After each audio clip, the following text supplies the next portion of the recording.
Bonjour. Terminons à présent notre cours de connaissance du chien. Pourquoi voyons-nous que les chiens ne deviennent jamais tout à fait raisonnables? Où nous allons découvrir certaines vertus du stress.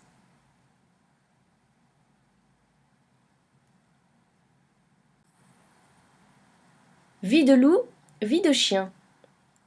Et notre gamilou dans tout cela, que devient-il? Sur le plan de la mécanique copulatoire, aucune différence technique à signaler. Même paresse prostatique, même solution à échéance de 45 minutes. Mais pour le reste, quelle dégringolade sociale! La vie sexuelle du loup ne se passe pas seulement dans le cadre strict d'une monogamie conjugale, sans aucun espoir de concession. Elle n'a qu'un seul objet, pour ne pas dire prétexte, la procréation sans assistance, point à la ligne. Les loups ne s'en vantent pas, mais ils sont peut-être bien les derniers, sinon les seuls, catholiques sexuels de la planète Terre. Ce qui, vous en conviendrez, n'est pas du tout le cas de notre chien. Lui, le mariage, l'engagement, ne connaît pas. Le sexe, tant qu'on veut, et chaque fois qu'une bonne occasion se présente. Le partenaire? Peu importe le vin, pourvu qu'on ait l'ivresse. Cette irresponsabilité sexuelle va jusqu'à abolir à peu près complètement le tabou de l'inceste, dont nous avons signalé qu'il se manifestait très nettement chez le loup. Chez le chien, le frère peut très bien s'accoupler avec la sœur, le fils avec la mère, le père avec la fille, avec tous les inconvénients que la consanguinité ne peut manquer de déterminer. Le loup attend au moins ses 2 ans révolus avant de penser à s'établir et fonder un foyer. Les chiens sont bien plus précoces. À 6 mois déjà, les plus dégourdis savent tout des charmes de la vie sexuelle. Les charmes, soit, mais les devoirs. Les devoirs. Quels devoirs? Pour notre néoténique avéré, concept vide. Je copule, donc je suis. La suite ne me concerne pas. Cela vous fera peut-être de la peine, mais à la différence des loups, les mâles chiens ne semblent éprouver quelque sentiment de paternité que ce soit. Il est vrai à leur décharge que le comportement de dame chien à leur égard n'a rien pour les encourager du côté de ce qui paraîtrait leur devoir. La louve, après plus ou moins quelques jours, présente leur petit à son époux, qui les lèche avec la timidité et l'émerveillement imbécile qui conviennent à ce genre de circonstances. La chienne, le plus souvent, ne se souvient même pas du nom du père de ses chiots. Mais si par hasard ce n'est pas le cas parce que par exemple celui-ci habite sous le même toit, qu'il ne vienne pas à ce dernier l'idée saugrenue de venir s'intéresser de trop près à ce qui se passe du côté de la caisse de mise bas, sous la lampe à infrarouge. Tous les éleveurs vous le confirmeront s'ils sont honnêtes. Madame montre les crocs, pour commencer, et s'en sert sans vergogne si le candidat père n'a pas vivement démissionné, le panache entre les jambes. On peut observer cependant dans certaines circonstances des exceptions à ce comportement général. Elles resteront toujours des exceptions. Parmi ces exceptions, on peut noter le cas de certains chiens sauvages. Et oui, c'est ainsi. En avance sur sa maîtresse sapiens de quelques 16 000 ans, la chienne a fait du mal, et depuis 16 000 ans, un objet de consommation. Et ses petits, par conséquent, cela fait 16 000 ans qu'elle est déterminée à les faire toute seule. Qu'on se le dise donc, la néoténie, messieurs, c'est le progrès.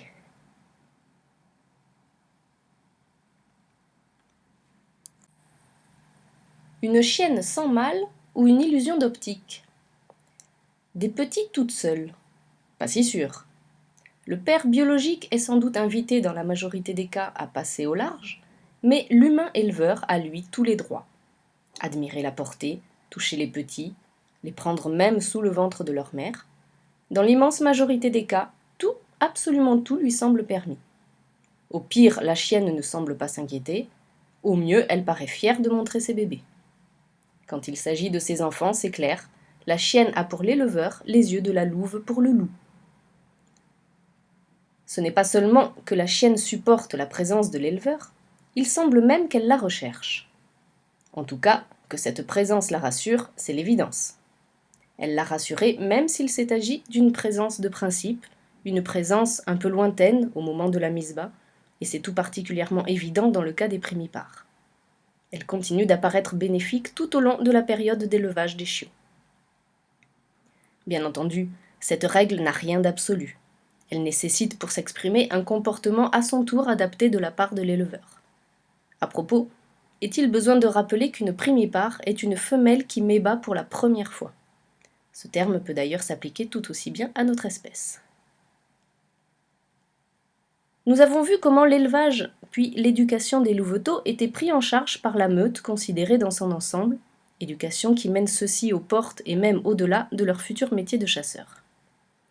La chienne célibataire élève ses petits toute seule, mais, de vous à moi, il s'agit d'une éducation réduite au point que sans une participation active de l'éleveur, les plus graves carences sont certaines.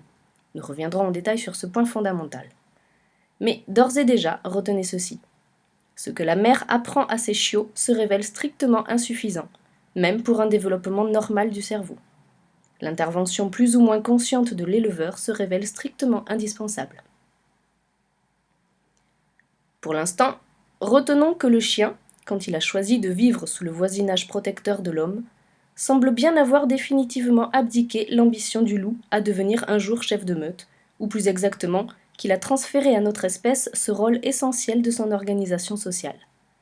C'est ainsi que la chienne ne croit pas élever ses petits seuls, mais qu'elle croit les élever avec celui qu'elle considère comme leur père, l'éleveur. Quel qu'il soit, professionnel, amateur, particulier, homme ou femme, nous y reviendrons.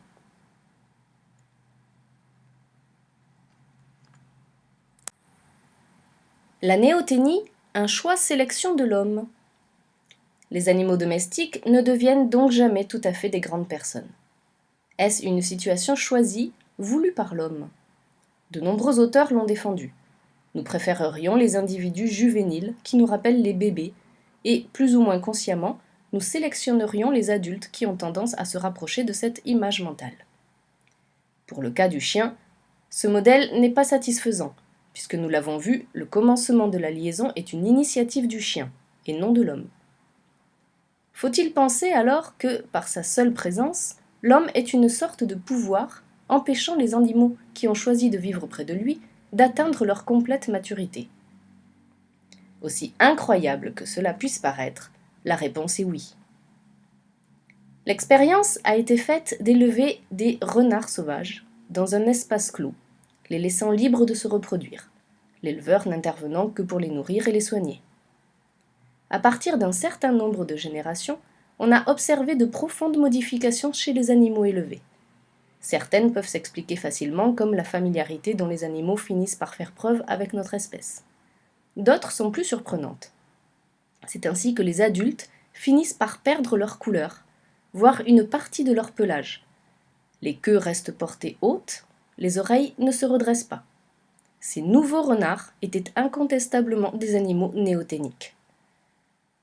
Une chance certaine aux camarades renards, si les animaux élevés avaient conservé les caractéristiques du pelage sauvage, on ose imaginer les excès auxquels cela aurait conduit. Mais non, du point de vue de la fourrure, l'élevage conduit à un échec certain.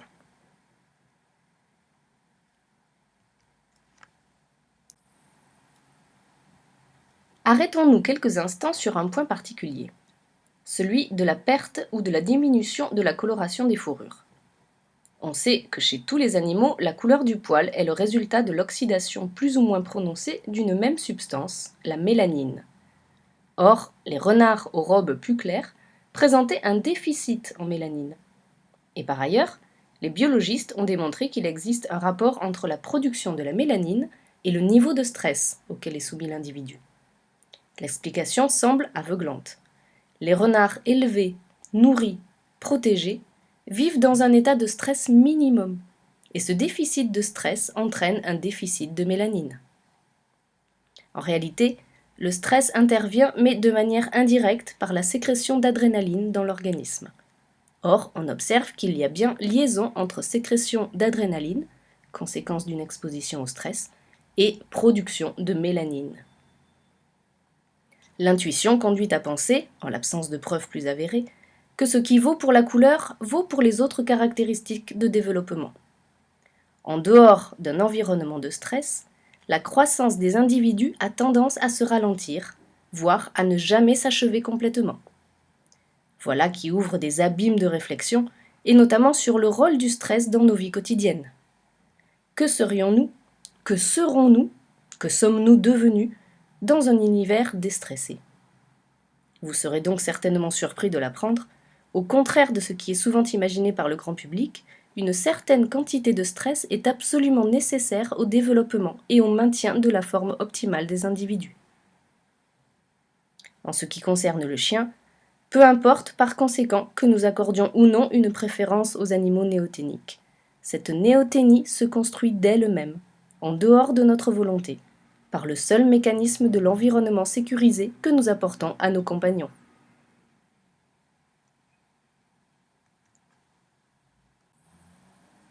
Le rôle de l'homme, une responsabilité à durée illimitée. Il n'empêche, ne sommes-nous redevables que des seuls dommages dont nous sommes les auteurs volontaires?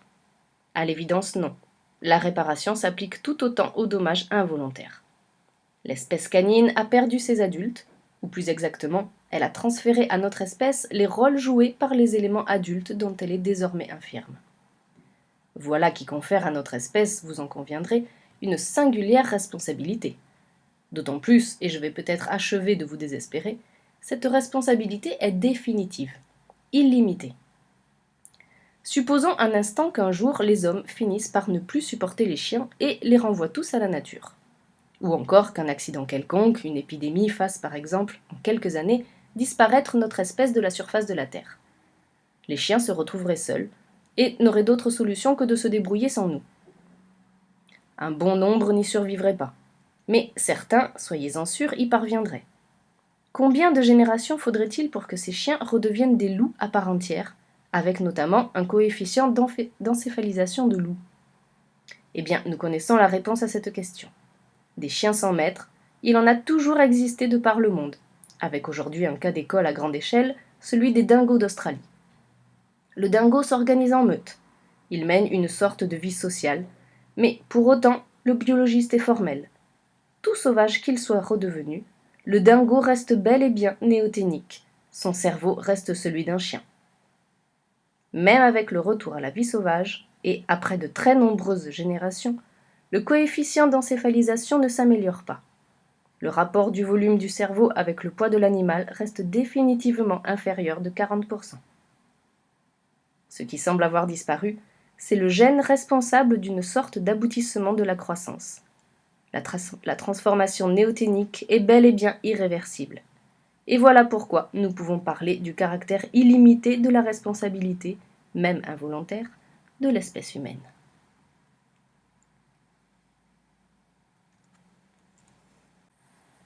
Une tête plus petite mais bien remplie. L'honnêteté me conduit ici à vouloir rassurer les amoureux du chien. Je vous ai dit que le cerveau du chien était de 40% plus petit que celui du loup. Cela, je le maintiens. Mais je dois ajouter que ce n'est pas bien grave, ni réellement significatif. De même qu'il n'est peut-être pas significatif que notre cerveau d'Homo sapiens soit également plus petit que celui de cousin Néandertal. C'est que la neurobiologie nous l'a démontré de la manière la plus certaine.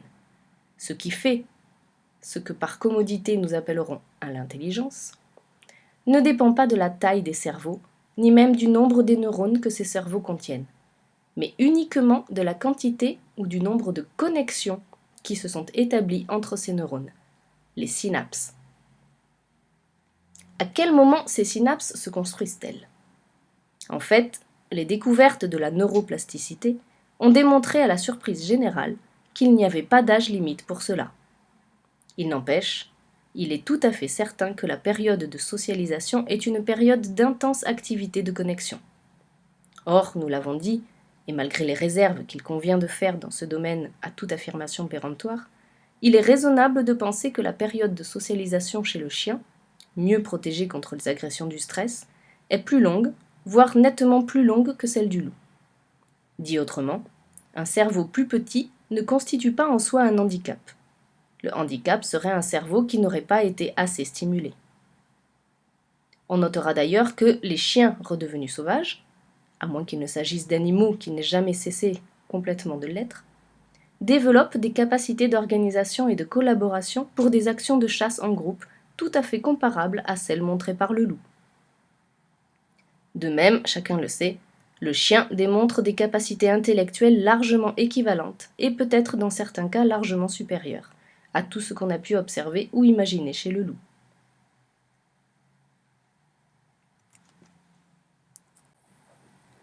Conclusion provisoire.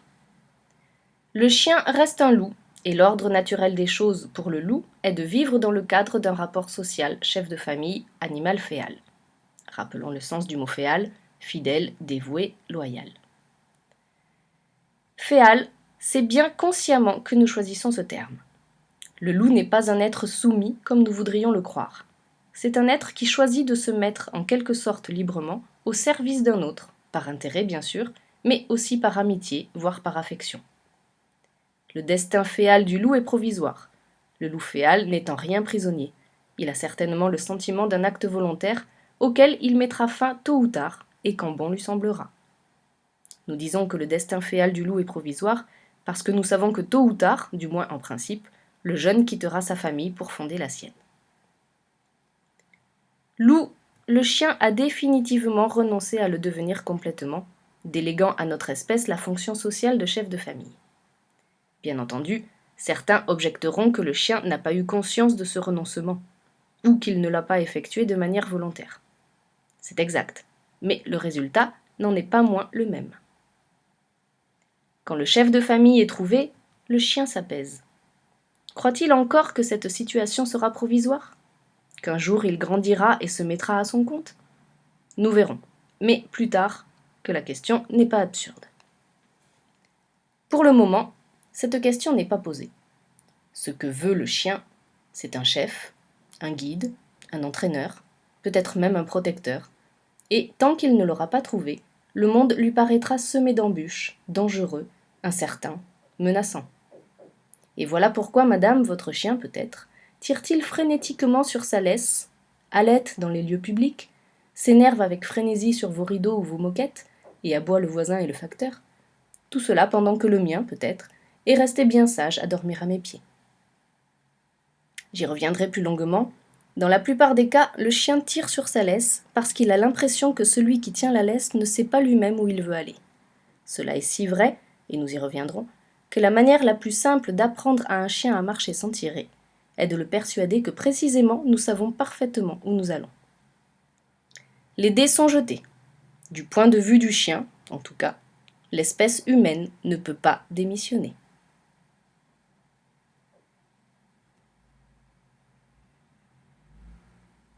Merci pour votre attention et à très bientôt pour un autre sujet.